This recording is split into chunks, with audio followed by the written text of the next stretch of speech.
Hey everyone, it's Eric with FirearmTutorials.com, and today I'm going to swap out the hammer on the Masterpiece Arms MPA9mm. This is supposed to eliminate the trigger slap issue that I talked about in another video. So we'll see how it goes. I'm going to try and take the old one out. I haven't seen any instructions on how to do this. I'm just kind of winging it based on what I see here. So we'll see how it goes.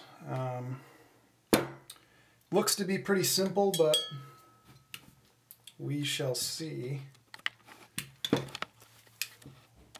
I would assume that we just need to take this little clip off. There it goes.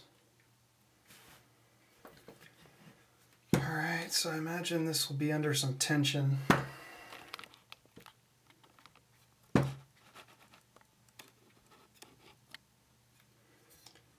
Now since, well, let's just see, I'm going to hold it down here.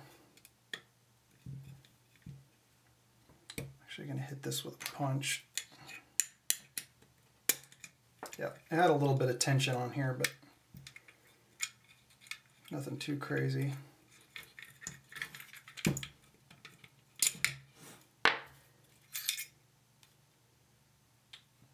Okay, so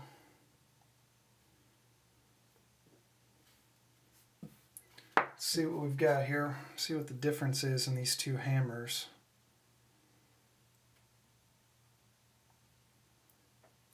Feels like the old one is definitely heavier. So here's the old and here's the new. You can see it's a little bit thinner, the new one.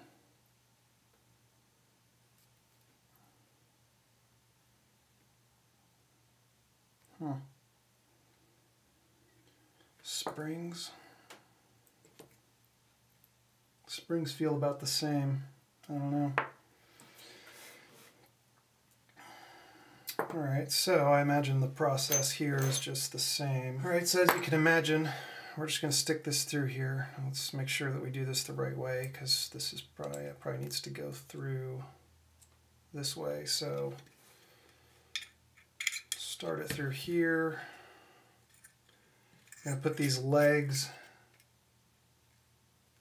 down in there. See if I can get a better angle with some light. The legs just go flat down in there. And then you just push this guy down.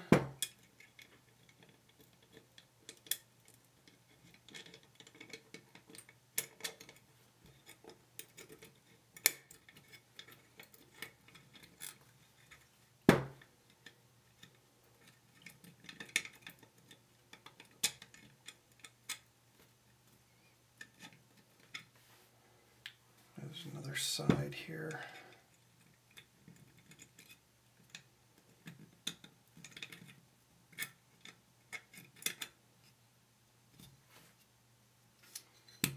Try and line it up here.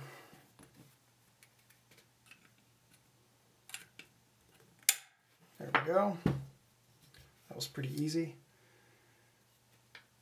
So here's a look at it. You see down in here, down there, there's one and there's another one. Yeah, you see the legs there. You can see them a little bit. And there you go. That way the hammer has tension on it. Now we just have to figure out a way to get this ridiculous little C-clip back on here. Might be easier to get on than it was to get off. You know, I might actually do this with a hammer in the garage, but probably be a little bit easier. I didn't expect this thing to be so hard to get off. I thought it would be more like the C-clip that's on the ejector door of an AR-15, just kind of sits over there, but I guess that's not the case. So I'll probably put that on.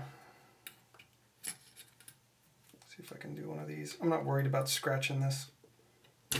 Okay, there we go. Okay, it was definitely easier to get on than it was to get off.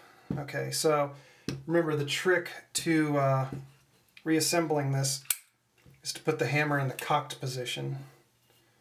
And we have to reassemble the bolt. Now I noticed when I took this apart that there was a roll pin, I think, that is now broken. That is part of the cocking piece here. See, this little pin fits in this hole, which also goes in the little hole in the top here. So I'm going to worry about that later.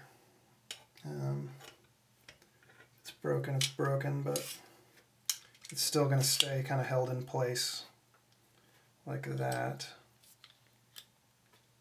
This part doesn't look quite right.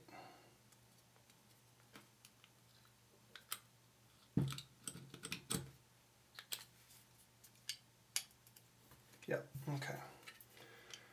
So put this back in here like so. And then the last part's real easy, just have to line these up.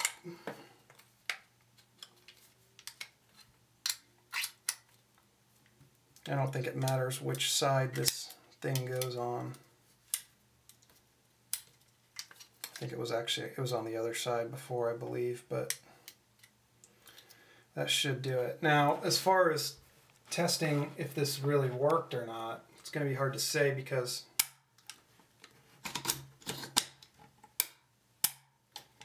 I don't know. It feels a little bit different to me, I think. But it's going to be hard to tell without shooting it because the blowback on this thing is what gets that trigger to go forward with such force. Just make sure a magazine still fits in here.